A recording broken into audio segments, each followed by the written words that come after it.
YouTuber ಜ್ಯೋತಿಗೆ Pak ನಂಟು. ವಿಚಾರಣೆ ವೇಳೆ ಒಂದೊಂದೇ ಸತ್ಯ ಬಯಲು. ಪಾಕಿಸ್ತಾನದೆಲ್ಲವೂ ಬರೀ ಕಾಪಿ. ಭಾರತದಂತೆ ಪಾಕ್ನಿಂದಲೂ ನಿಯೋಗ ರಚನೆ. ಪಾಕಿಸ್ತಾನ ನರಕ, ಇವೆರಡರಲ್ಲಿ ನರಕವೇ ಮೇಲು. ಪಾಕಿಸ್ತಾನದ ಬಗ್ಗೆ ಜಾವೇದ್ ಅಖ್ತರ್ ಮಾರ್ಮಿಕ ನುಡಿ. ಬಿಜೆಪಿ ಕಾಂಗ್ರೆಸ್ ಮಧ್ಯೆ ಮುಗಿಯದ ಸಿಂಧೂರ ಸಮರ. ಇತಿಹಾಸ ಕೆದಕಿದ ಕಾಂಗ್ರೆಸ್ಗೆ ಬಿಜೆಪಿ ಟಾಂಗ್. ಎಲ್ಲವನ್ನು ನೋಡೋಣ ಕರ್ನಾಟಕ ಟಾಪ್ 20ಯಲ್ಲಿ. ಪಾಕಿಸ್ತಾನದ ಪರ ಬೇಹುಗಾರಿಕೆ ಆರೋಪದಲ್ಲಿ ಭಾರತದ ಯೂಟ್ಯೂಬರ್ ಜ್ಯೋತಿ ಮಲ್ಹೋತ್ರಾಳನ್ನ ಈಗಾಗಲೇ ಬಂಧಿಸಲಾಗಿದೆ. ಇದೀಗ ವಿಚಾರಣೆ ವೇಳೆ ಸಾಕಷ್ಟು ವಿಚಾರಗಳು ಕೂಡ ಹೊರಬರುತ್ತಿದೆ. ಈಕೆಗೆ ಪಾಕಿಸ್ತಾನದ ಜೊತೆಗೆ ನಂಟಿರೋದು ಬಯಲಾಗಿದೆ. ಪಾಕಿಸ್ತಾನಕ್ಕೆ 2 ಬಾರಿ ಭೇಟಿ ಕೊಟ್ಟು ಬೇಹುಗಾರಿಕೆ ಹೇಗೆ ಮಾಡಬೇಕು ಎಂಬ ಬಗ್ಗೆ ಅಲ್ಲಿನ ಅಧಿಕಾರಿಗಳಿಂದ ಮಾಹಿತಿ ಪಡೆದುಕೊಂಡು ಬಂದಿದ್ಲು ಅನ್ನೋದು ಗೊತ್ತಾಗಿದೆ. ಇನ್ನು ಕಳೆದ ವರ್ಷ ನವದೆಹಲಿಯ ಪಾಕಿಸ್ತಾನದ ಹೈಕಮಿಷನ್ನ ಇಫ್ತಾರ್ ಕೂಟದಲ್ಲೂ ಕೂಡ ಭಾಗಿಯಾಗಿದ್ದ ವಿಚಾರ ಬೆಳಕಿಗೆ ಬಂದಿದೆ. ಇಫ್ತಾರ್ ಕೂಟದಲ್ಲಿನ ವ್ಯವಸ್ಥೆಯ ಬಗ್ಗೆ ಮೆಚ್ಚುಗೆ ವ್ಯಕ್ತಪಡಿಸಿ ಮಾಡಿದ ವಿಡಿಯೋವನ್ನು ಪೋಸ್ಟ್ ಮಾಡಿದ್ದಾಳೆ. ಪಾಕಿಸ್ತಾನಕ್ಕೆ ಭೇಟಿ ಕೊಡುವ ಆಸಕ್ತಿಯನ್ನ ಪದೇ ವ್ಯಕ್ತಪಡಿಸಿದ್ದಾಳೆ. ಪಾಕಿಸ್ತಾನದ ಹೈಕಮಿಷನ್ ಅಧಿಕಾರಿ ರಹೀಂ ಅಲಿಯಾಸ್ ಡ್ಯಾನಿಶ್ನನ್ನ ಭೇಟಿಯಾಗಿರುವ ವಿಡಿಯೋ ಕೂಡ ಇದೆ. ಬೇಹುಗಾರಿಕೆಗೆ ಮತ್ತು ಭಾರತೀಯ ಸೇನೆಯ ಚಲನವಲನಗಳ ಬಗ್ಗೆ ಸೂಕ್ಷ್ಮ ಮಾಹಿತಿ ಸೋರಿಕೆ ಮಾಡಿದ್ದಕ್ಕಾಗಿ ಡ್ಯಾನಿಶ್ನನ್ನ 24 ಗಂಟೆಗಳ ಒಳಗಾಗಿ ಭಾರತ ತೊರೆಯುವಂತೆ ಸೂಚಿಸಲಾಗಿತ್ತು. ಈ ಮಧ್ಯೆ ಪಹಲ್ಗಾಮ್ಗೂ ಯೂಟ್ಯೂಬರ್ ಜ್ಯೋತಿ ಭೇಟಿ ಕೊಟ್ಟಿದ್ಲು ಎಂಬ ವಿಚಾರ ಕೂಡ ಬೆಳಕಿಗೆ ಬರ್ತಾ ಇದೆ. ಭಾರತ ಮತ್ತು ಪಾಕಿಸ್ತಾನದ ನಡುವೆ ಕದನ ವಿರಾಮ ಘೋಷಣೆಯ ನಂತರ ಉದ್ವಿಗ್ನತೆ ಕಡಿಮೆಯಾಗಿದೆ. ಆದರೆ ಈಗ ಪಾಕಿಸ್ತಾನವು ವಿಶ್ವದಲ್ಲಿ ತನ್ನ ಇಮೇಜ್ ಅನ್ನು ಸುಧಾರಿಸಲು ಪ್ರಯತ್ನಿಸುತ್ತಿದೆ. ಅವರು ರಾಜತಾಂತ್ರಿಕವಾಗಿಯೂ ಕೂಡ ಭಾರತವನ್ನು ನಕಲು ಮಾಡಲು ಪ್ರಯತ್ನಿಸುತ್ತಿದ್ದಾರೆ. ವಾಸ್ತವವಾಗಿ ಭಯೋತ್ಪಾದನೆಯ ವಿರುದ್ಧ ಭಾರತದ ಸಂದೇಶ ಮತ್ತು ಆಪರೇಷನ್ ಸಿಂಧೂರದ ಬಗ್ಗೆ ಮಾಹಿತಿಯನ್ನು ತಿಳಿಸಲು ಭಾರತ ಸರ್ಕಾರವು 7 ಸರ್ವಪಕ್ಷ ನಿಯೋಗಗಳನ್ನು ಕಳುಹಿಸಲು ಸಿದ್ಧವಾಗಿದೆ. ಭಾರತದ ಈ ಹೆಜ್ಜೆಯನ್ನು ನೋಡಿ ಪಾಕಿಸ್ತಾನವು ಶಾಂತಿಯ ಸಂದೇಶವನ್ನು ನೀಡಲು ತನ್ನ ನಿಯೋಗವನ್ನು ಜಾಗತಿಕ ವೇದಿಕೆಗೆ ಕಳುಹಿಸಲು ನಿರ್ಧರಿಸಿದೆ. ಅಂತಾರಾಷ್ಟ್ರೀಯ ವೇದಿಕೆಯಲ್ಲಿ ಶಾಂತಿಗಾಗಿ ತನ್ನ ವಾದವನ್ನು ಮಂಡಿಸಲು ನಿಯೋಗವನ್ನು ಹುಡುಕಿದೆ. ಪಾಕಿಸ್ತಾನದ ಪೀಪಲ್ಸ್ ಪಾರ್ಟಿಯ ಬಿಲಾವಲ್ ಭುಟ್ಟೋಗೆ ನೇತೃತ್ವ ವಹಿಸಿದ್ದು, ಈ ಬಗ್ಗೆ ಪಾಕಿಸ್ತಾನದ ಪ್ರಧಾನಿ ಶಹಬಾಜ್ ಶರೀಫ್ ಪಾಕ್ನ ವಾದವನ್ನು ಮಂಡಿಸಲು ನಿಯೋಗದ ನೇತೃತ್ವವನ್ನು ವಹಿಸಿದ್ದಾರೆ ಅಂತ ಹೇಳಿದರು. ಇದೀಗ ಭುಟ್ಟೋ ಕೂಡ ಈ ಜವಾಬ್ದಾರಿಯನ್ನು ಸ್ವೀಕರಿಸಲು ನನಗೆ ಸಂತೋಷವಾಗ್ತಿದೆ. ಈ ಸವಾಲಿನ ಸಮಯದಲ್ಲಿ ಪಾಕಿಸ್ತಾನಕ್ಕೆ ಸೇವೆ ಸಲ್ಲಿಸಲು ಬದ್ಧನಾಗಿದ್ದೇನೆ ಅಂತ ಹೇಳಿ ಪ್ರತಿಕ್ರಿಯೆ ಕೊಟ್ಟಿದ್ದಾರೆ. ಆಪರೇಷನ್ ಸಿಂಧೂರದ ಮೂಲಕ ಭಾರತೀಯ ಸೇನೆ ಪಾಕಿಸ್ತಾನಕ್ಕೆ ಕನಸಲ್ಲೂ ಬೆಚ್ಚುವಂತ ಶಾಕ್ ಕೊಟ್ಟಿದೆ. ಪಾಕಿಸ್ತಾನದ ಉಗ್ರ ನೆಲೆಗಳು, ಏರ್ಬೇಸ್ಗಳನ್ನು ಧ್ವಂಸ ಮಾಡಿ ಪತರುಗುಟ್ಟುವಂತೆ ಮಾಡಿದ್ದ ಭಾರತೀಯ ಸೇನೆ ಮತ್ತೊಂದು ವಿಡಿಯೋವನ್ನ ಬಿಡುಗಡೆ ಮಾಡಿದೆ. ಪಾಕ್ ಉಗ್ರ ನೆಲೆ ಧ್ವಂಸಗೊಳಿಸಿದ್ದ ವಿಡಿಯೋ ಹರಿಬಿಟ್ಟ ವೆಸ್ಟರ್ನ್ ಕಮಾಂಡ್ ಯೋಜನೆ, ತರಬೇತಿ ಮತ್ತು ಕಾರ್ಯಗತ ಕುರಿತ ವಿಡಿಯೋ ಸಖತ್ ವೈರಲ್ ಆಗಿದೆ. ನಿನ್ನೆಯಷ್ಟೇ ನೌಕಾಪಡೆ ವಿಡಿಯೋವೊಂದನ್ನು ರಿಲೀಸ್ ಮಾಡಿ ಎಲ್ಲಾ ರೀತಿಯಲ್ಲೂ ನಾವು ಸಿದ್ಧ ಎಂಬ ಸಂದೇಶ ರವಾನಿಸಿತ್ತು. ಇದೀಗ ಭಾರತೀಯ ಸೇನೆ ದಾಳಿಯ ವಿಡಿಯೋ ಬಿಡುಗಡೆ ಮಾಡುವ ಮೂಲಕ ಪಾಕಿಸ್ತಾನಕ್ಕೆ ಎಚ್ಚರಿಕೆಯ ಸಂದೇಶ ರವಾನಿಸಿದೆ. ಭಾರತದ ಏರ್ ಸ್ಟ್ರೈಕ್ಗೆ ಪತರುಗುಟ್ಟಿ ಹೋಗಿರುವ ಪಾಕಿಸ್ತಾನ ವಿಲವಿಲ ಒದ್ದಾಡ್ತಿದೆ. ಭಾರತೀಯ ಸೇನೆ ಕೊಟ್ಟ ಶಾಕ್ನಿಂದ ಹೊರಬರಲು ಕಷ್ಟ ಎದುರಿಸುತ್ತಿದೆ. ಈಗಾಗಲೇ ಆರ್ಥಿಕ ಹೊಡೆತ ಎದುರಿಸುತ್ತಿರುವ ಪಾಕಿಸ್ತಾನಕ್ಕೆ ಏರ್ಬೇಸ್ಗಳನ್ನ ಮತ್ತೆ ಕಟ್ಟೋದೇ ಸವಾಲಾಗಿದೆ. ಆಪರೇಷನ್ ಸಿಂಧೂರ ಹೆಸರಲ್ಲಿ ಪಾಕಿಸ್ತಾನದ 12 ಏರ್ಬೇಸ್ಗಳನ್ನ ಭಾರತ ಹೊಡೆದುರುಳಿಸಿತ್ತು. 20% ಏರ್ಬೇಸ್ಗಳನ್ನ ಸಂಪೂರ್ಣ ಧ್ವಂಸ ಮಾಡಿದ್ದ ಭಾರತೀಯ ಸೇನೆ ಸಾಕ್ಷ್ಯವನ್ನೂ ಸಹ ಕೊಟ್ಟಿತ್ತು. ಇದೀಗ ಧ್ವಂಸಗೊಂಡಿರುವ ಏರ್ಬೇಸ್ಗಳ ಮರು ನಿರ್ಮಾಣಕ್ಕೆ ಸಜ್ಜಾಗಿರುವ ಪಾಕ್ಗೆ ಮತ್ತಷ್ಟು ತಲೆನೋವು ಹೆಚ್ಚಾಗಿದೆ. ಇನ್ನು ದೊಡ್ಡ ಮಟ್ಟದಲ್ಲೇ ಹಾನಿಯಾಗಿರುವುದರಿಂದ ಒಂದು ಏರ್ಬೇಸ್ ದುರಸ್ತಿಗೆ ಬರೋಬ್ಬರಿ 17 ರಿಂದ 18 ಸಾವಿರ ಕೋಟಿ ಬೇಕಾಗ್ತದೆ. ಏರ್ಕ್ರಾಫ್ಟ್ ಕೂಡ ಧ್ವಂಸವಾಗಿದ್ದು ಇದು ಕೂಡ ದುಬಾರಿಯಾಗಿದೆ. ಹಾಗಾಗಿ ಹ್ಯಾಂಗರ್ಸ್, ATC ಟವರ್ಸ್ ರಿಪೇರಿಗೆ ಸಾಕಷ್ಟು ಸಮಯ ಬೇಕಾಗಲಿದ್ದು ಸಾಕಷ್ಟು ತಲೆನೋವು ತಂದಿದೆ. ಈ ರನ್ವೇಸ್ಗಳನ್ನ ಡ್ಯಾಮೇಜ್ ಮಾಡಿರೋದು ಕಂಡು ಬರ್ತದೆ. ಈ ಒಂದು ರನ್ವೇ ನೀವು ರಿಪೇರಿ ಮಾಡಬೇಕಾದ್ರೆ $10 ರಿಂದ $20 ಮಿಲಿಯನ್ ಬೇಕಾಗುತ್ತೆ. ಏರ್ ಬೇಸ್ಗಳೂ ಭಾಳನೇ ಡ್ಯಾಮೇಜ್ ಆಗಿದೆ.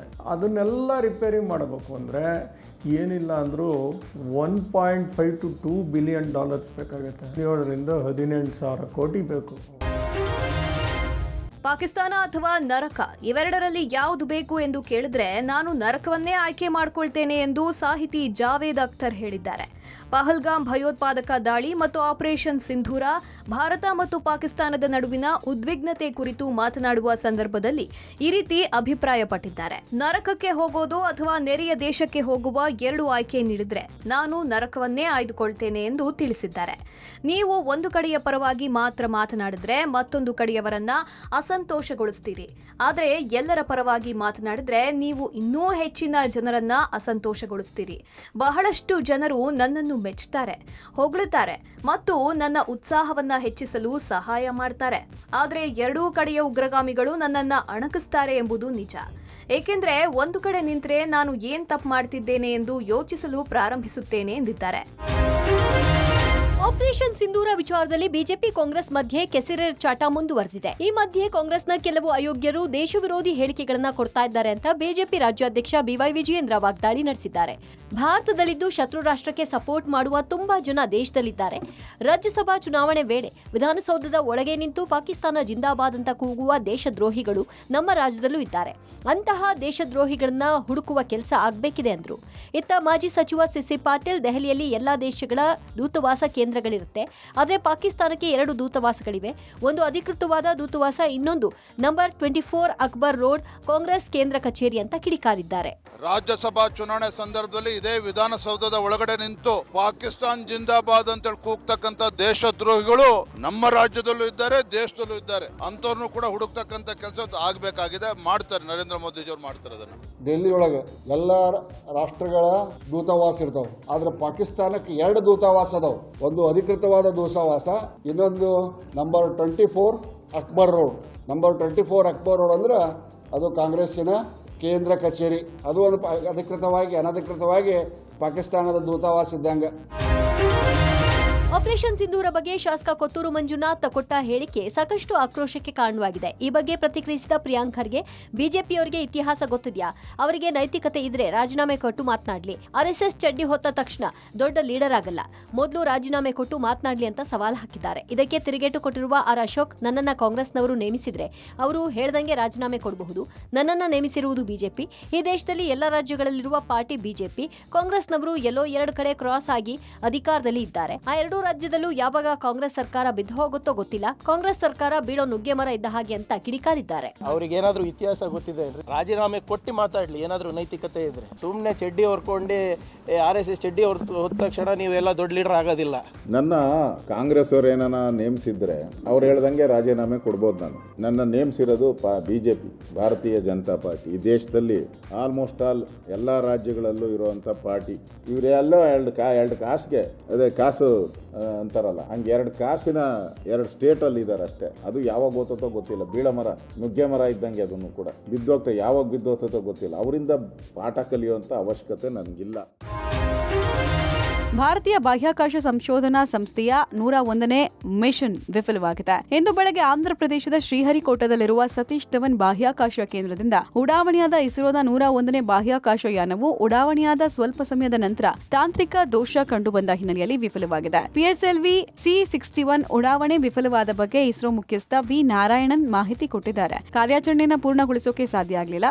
ವಿಶ್ಲೇಷಣೆಯ ನಂತರ ನಾವು ಮತ್ತೆ ಮಾಹಿತಿಯನ್ನು ಒದಗಿಸುತ್ತೇವೆ ಅಂತ ಹೇಳಿದ್ದಾರೆ. ಇಂದು ಬೆಳಗ್ಗೆ 5:59 polar satellite launch vehicle rocket ಮೂಲಕ ಇಸ್ರೋ ಭೂವೀಕ್ಷಣಾ ಉಪಗ್ರಹವನ್ನು ಬಾಹ್ಯಾಕಾಶಕ್ಕೆ ಉಡಾಯಿಸಿತು. ಇದಾದ ನಂತರ ಇಸ್ರೋ ಈ ಕಾರ್ಯಾಚರಣೆ ಪೂರ್ಣಗೊಂಡಿಲ್ಲ ಅಂತ ಘೋಷಣೆ ಮಾಡಿತು. ಇಸ್ರೋ ಸಂಸ್ಥೆ ಉಡಾವಣೆಗೆ ಪ್ರಯತ್ನ ಪಟ್ಟಿದ್ದ ಉಪಗ್ರಹವು ಯಶಸ್ವಿ ಆಗಿದ್ರೆ ಇದು ನಮಗೆ ಗಡಿ ಕಾಯುವಿಕೆ, ಬೇಹುಗಾರಿಕೆ, ರಾಷ್ಟ್ರೀಯ ಭದ್ರತೆಗೆ ಸಾಥ್ ಕೊಡ್ತಾ ಇತ್ತು. ವಿಪತ್ತು ನಿರ್ವಹಣೆ ಸಮಯದಲ್ಲೂ ನೆರವಾಗ್ತಾ ಇತ್ತು. ಆದ್ರೆ ಈಗ ತಾಂತ್ರಿಕ ಕಾರಣದಿಂದ ಉಡಾವಣೆ ಯಶಸ್ವಿ ಆಗಲಿಲ್ಲ ಎನ್ನಲಾಗಿದೆ.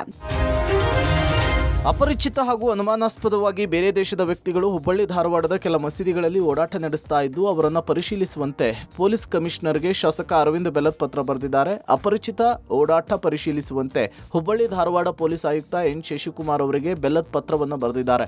ಮೇ 17ರಂದು ಬೆಲ್ಲದ್ ಪತ್ರ ಬರೆದಿದ್ದು ಹುಬ್ಬಳ್ಳಿ ಧಾರವಾಡ ಅವಳಿ ನಗರದ ಕೆಲ ಮಸೀದಿಗಳಲ್ಲಿ ಅಪರಿಚಿತ ವ್ಯಕ್ತಿಗಳು ಓಡಾಟ ಹೆಚ್ಚಾಗ್ತಾ ಇದೆ. ಅವರು ಸ್ಥಳೀಯರಲ್ಲ ಎಂಬ ಸಂಶಯವೂ ಕೂಡ ವ್ಯಕ್ತವಾಗ್ತಾ ಇದೆ. ಹೀಗೆ ಓಡಾಡ್ತಾ ಇರೋರಲ್ಲಿ ಹೊಸ ಮುಖ, ಅಪರಿಚಿತ, ಅನುಮಾನಾಸ್ಪದ ವ್ಯಕ್ತಿಗಳೇ ಹೆಚ್ಚಾಗಿದ್ದಾರೆ. ಅವರು ಹೊರದೇಶದ ಪ್ರಜೆಗಳಂತೆ ಭಾಸವಾಗ್ತಿದ್ದಾರೆ. ಅವಳಿ ನಗರದ ವಿವಿಧ ಕೊಳಚೆ ಪ್ರದೇಶದಲ್ಲಿ ವಾಸವಾಗಿದ್ದಾರೆಂಬ ಮಾಹಿತಿ ಇದೆ. ಅದಕ್ಕಾಗಿ ಈ ಕುರಿತು ಪೊಲೀಸ್ ಇಲಾಖೆ ಕೂಡಲೇ ಕಾರ್ಯಪ್ರವೃತ್ತರಾಗಬೇಕು ಅಂತ ಹೇಳಿ ಮನವಿ ಮಾಡಿಕೊಂಡಿದ್ದಾರೆ. ಧರ್ಮಸ್ಥಳ ಮೂಲದ ಏರೋನಾಟಿಕ್ ಇಂಜಿನಿಯರ್ ನಿಗೂಢ ರೀತಿಯಲ್ಲಿ ಸಾವನ್ನಪ್ಪಿರುವ ಘಟನೆ ಪಂಜಾಬ್ನಲ್ಲಿ ನಡೆದಿದೆ. ಧರ್ಮಸ್ಥಳ ಸಮೀಪದ ಬೋಳಿಯೂರು ನಿವಾಸಿ ಸುರೇಂದ್ರ ಹಾಗೂ ಸಿಂಧೂ ದೇವಿ ದಂಪತಿಗಳಾದ 22 ವರ್ಷದ ಆಕಾಂಕ್ಷ ಎಸ್ ನಾಯರ್ ಏರೋನಾಟಿಕ್ಸ್ ಇಂಜಿನಿಯರಿಂಗ್ ಮುಗಿಸಿದ್ರು. ಪಂಜಾಬ್ನ LCU ಪಾಗ್ವಾಡಾ ಕಾಲೇಜಿನಲ್ಲಿ ಏರೋನಾಟಿಕ್ಸ್ ಇಂಜಿನಿಯರಿಂಗ್ ಮುಗಿಸಿದ್ದ ಆಕಾಂಕ್ಷ ಕಳೆದ 6 ತಿಂಗಳಿನಿಂದ ದೆಹಲಿಯಲ್ಲಿ ಸ್ಕೈಸ್ ಜೆಟ್ ಏರೋಸ್ಪೇಸ್ನಲ್ಲಿ ಇಂಜಿನಿಯರ್ ಆಗಿ ಕೆಲಸವನ್ನ ಮಾಡ್ತಾ ಇದ್ರು. ಹೆಚ್ಚಿನ ತರಬೇತಿಗಾಗಿ ಜರ್ಮನ್ಗೆ ತೆರಳಲು ತಯಾರಿ ನಡೆಸಿದ್ದ ಆಕಾಂಕ್ಷ ಕೆಲ ಶೈಕ್ಷಣಿಕ ದಾಖಲೆಗಳನ್ನು ಕೂಡ ಪಡೆಯಲು ಕಾಲೇಜಿಗೆ ತೆರಳಿದ್ರು. ಈ ವೇಳೆ ಹೆತ್ತವರು ಆಕೆಗೆ ಕರೆ ಮಾಡಿದ್ದು, ಕರೆ ಕಟ್ ಮಾಡಿ ಕಾಲೇಜಿನಲ್ಲಿರುವುದಾಗಿ ಮೆಸೇಜ್ ಮಾಡಿದ್ದಾರೆ. ಆ ಬಳಿಕ 2 ಗಂಟೆಯ ಸುಮಾರಿಗೆ ಕರೆ ಮಾಡಿದಾಗ ಆಕೆ ಕರೆಯನ್ನು ಸ್ವೀಕರಿಸಿಲ್ಲ, ಮೆಸೇಜ್ ಕೂಡ ಮಾಡಿಲ್ಲ. ಬಳಿಕ ಪೊಲೀಸರು ಆಕಾಂಕ್ಷಳ ತಂದೆಗೆ ಕರೆ ಮಾಡಿ, ನಿಮ್ಮ ಮಗಳು ಕಾಲೇಜಿನ 4ನೇ ಮಹಡಿಯಿಂದ ಬಿದ್ದು ಸಾವನ್ನಪ್ಪಿದ್ದಾಳೆ ಅಂತ ಹೇಳಿದ್ದಾರೆ. ಆದ್ರೆ ನನ್ನ ಮಗಳು ಆತ್ಮಹತ್ಯೆ ಮಾಡಿಕೊಳ್ಳುವಂತವಳಲ್ಲ, ಇದು ಕೊಲೆ ಅಂತ ಆರೋಪಿಸಿದ್ದಾರೆ. ಸದ್ಯ ಪ್ರಕರಣವನ್ನು ದಾಖಲಿಸಿಕೊಂಡಿರೋ ಪಂಜಾಬ್ ಪೊಲೀಸರು ಇನ್ವೆಸ್ಟಿಗೇಷನ್ ಅನ್ನು ನಡೆಸುತ್ತಿದ್ದಾರೆ.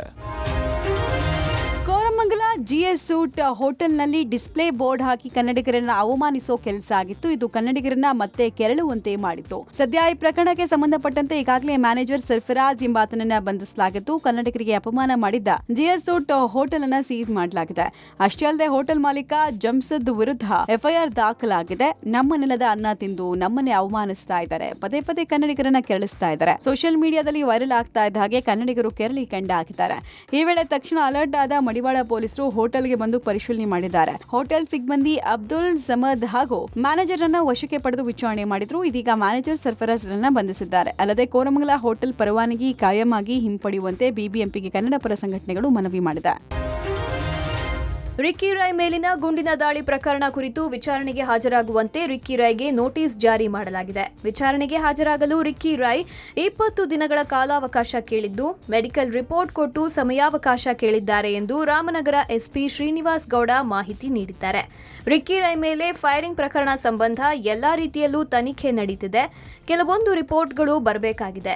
ಈ ಎಲ್ಲಾ ವರದಿಗಳು ಬಂದ ಬಳಿಕ ಚಾರ್ಜ್ ಶೀಟ್ ಫೈಲ್ ಮಾಡ್ತೇವೆ. ಜೊತೆಗೆ ರಿಕ್ಕಿ ರಾಯ್ಗೆ ವಿಚಾರಣೆಗೆ ಹಾಜರಾಗುವಂತೆ ನೋಟಿಸ್ ನೀಡಿದ್ದೇವೆ. ಅವರು ಬಂದ ನಂತರ ತನಿಖೆ ಮುಂದುವರಿಸುತ್ತೇವೆ. ಪ್ರಕರಣದಲ್ಲಿ ವಿಠಲ್ ಪ್ರಮುಖ ಆರೋಪಿಯಾಗಿದ್ದಾನೆ. ಆತನನ್ನ ದಸ್ತಗಿರಿ ಮಾಡಿ ಈಗಾಗಲೇ ಜೈಲಿಗೆ ಬಿಟ್ಟಿದ್ದೇವೆ. ಕೆಲವೊಂದು ಸಾಕ್ಷ್ಯಾಧಾರಗಳನ್ನ ಎಫ್ಎಸ್ಎಲ್ಗೆ ಕಳುಹಿಸಿದ್ದೇವೆ. ಆ ವರದಿಗಳು ಬಂದ ಮೇಲೆ ಪ್ರಕರಣ ತನಿಖೆ ಚುರುಕುಗೊಳಿಸುತ್ತೇವೆ ಎಂದಿದ್ದಾರೆ. ರಿಕ್ಕಿ ರಾಯ್ ಅವರ ಪ್ರಕರಣದಲ್ಲಿ ನಾವು ಇಲ್ಲಿ ತನಕ ಎಲ್ಲ ರೀತಿಯಾದಂತಹ ಪ್ರೊಸೀಜರ್ಗಳನ್ನ ಫಾಲೋ ಮಾಡಿದ ನಂತರ ನಾವು ಕೆಲವೊಂದು ರಿಪೋರ್ಟ್ಸ್ಗಳಿಗೆ ವೆಯ್ಟ್ ಮಾಡ್ತಾ ಇದ್ದೀವಿ. ಆ ರಿಪೋರ್ಟ್ಸ್ಗಳು ಬಂದ ನಂತರ ನಾವು ಮುಂದಿನ ಪ್ರೊಸೀಜರ್ಸ್ಗಳನ್ನ ಫಾಲೋ ಮಾಡ್ತೀವಿ, ಚಾರ್ಜ್ ಶೀಟ್ ಮಾಡ್ತೀವಿ. ರಿಕ್ಕಿ ರಾಯ್ ಅವ್ರಿಗೂ ಕೂಡ ನೋಟಿಸ್ ಇಶ್ಯೂ ಮಾಡಿದ್ದೀವಿ. ಅವರು ಕಾಲಾವಕಾಶ ಕೇಳಿದ್ದಾರೆ, ಅದನ್ನು ನೀಡಿದ್ದೀವಿ.